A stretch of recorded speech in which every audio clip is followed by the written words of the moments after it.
Are you bored from crashing planes into each other in Besiege? I kind of feel silly for admitting this, but I'm actually really nervous. This is my first time. We're gonna crash! Do you want to build ships and have amazing naval battles with your friends? Well, now you can, with the new expansion for Besiege. Hello everyone and welcome to the Splintered Sea expansion. Now, if you happen to live under a rock, the developers of Besiege just released a huge expansion that basically adds ocean mechanics to the game. You also get access to 8 new blocks, 10 levels, a sandbox mode, and new objects for the level editor. And all of this just for €9. And today we will be taking a look at what exactly you get. If you wanna go into more detail, there are detailed overviews in the Besiege Steam page. Otherwise, let's just go. How about we start with having a little overview on what blocks you get. As I said earlier, you get a total amount of 8 blocks. You can find them all here in the amphibious section.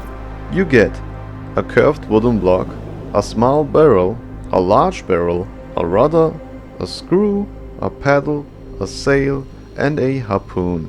I think you may be able to tell what some of these blocks do, but let's list every function that each block provides. The curved wooden block has no real functions other than lower the block count and give off a better look for your machines. In Besiege, there is not a single wooden block that is angled like this, so this is a huge win in my eyes. The small and the large barrel have both the same function but differ in size. All they do is make you float on the water with a certain amount of force. You can use them to control the depth of your machine underwater. This will be very useful when you build submarines or any amphibious machines, really. The rudder is self-explanatory. You can use it to have control over one axis underwater.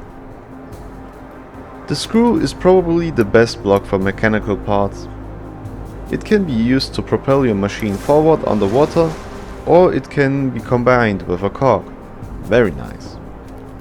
The paddle is also self-explanatory. You can use it to either move your machine forward or use it for hydrodynamics. The sail is another way of propulsion. You can stack them neatly and also adjust the thrust of the sail by raising or lowering the sail cloth. And the last block you get is the harpoon. As the name suggests, you can shoot a harpoon with this block. However, the harpoon is attached to a rope, so you can pull your machine or the object you shot at. And with the help of all these blocks, you can make anything you want. Amphibious planes, submarines, ships, underwater castles, or anything else if you're crazy enough to build. And now that you know what each block does, how about we start building our first ship? Before we start, however, there's one important thing that I need to show. When you build your ship, make sure that the center of mass is underneath your floating platform. The reason why you want to do this is because of the waves. If the waves angle your ship way too much, it will roll over, and you don't want that to happen if you want a nice ship. So always keep in mind, calm needs to be underneath the floating platform. Now that you know this, let's start making a ship. First of all, we will have to start with a base.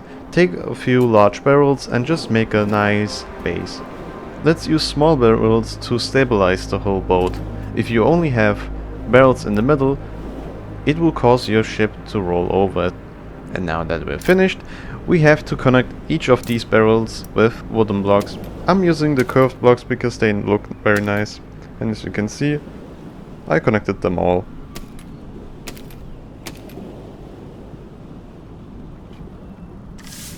Now when we test it, it floats nicely and won't roll over. You can adjust the settings if you want to make your boat more floaty, but I'm leaving it like this because I like to dive if I wish to. Now it is time to add the propulsion, and I decided to use the pedals for this. Why?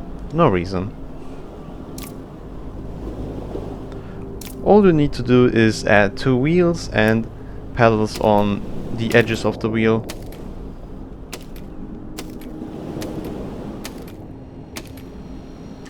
And as you can see, it works perfectly.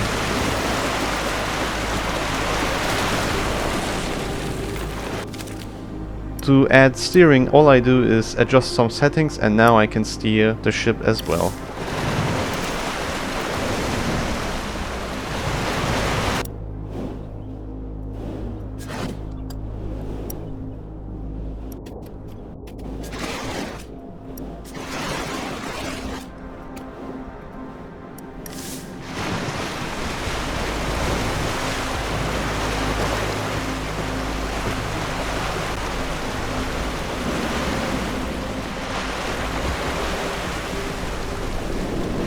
Now that we are done with the propulsion of the ship, it is time to add weaponry. I decided to try and make a torpedo.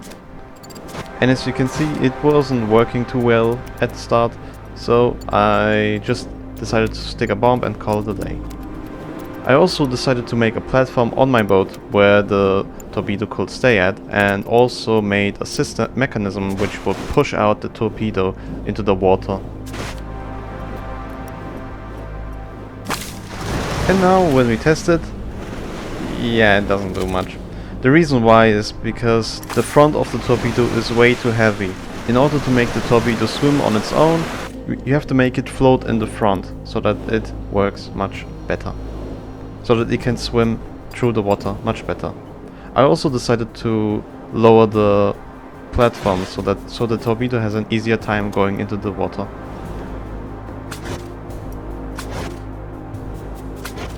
And now when we test it, yeah, just as I said earlier, the torpedo is too front heavy. When we lower the buoyancy of the barrel, the whole torpedo just goes down and it becomes a bomb. So what I decided is I have to take the barrel into the front, and I decided to connect the barrel in the front with a brace to the mass ballast in the back.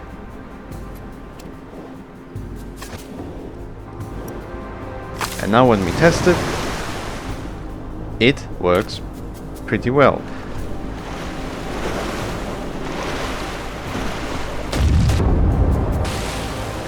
And now it's time to test it against the ship.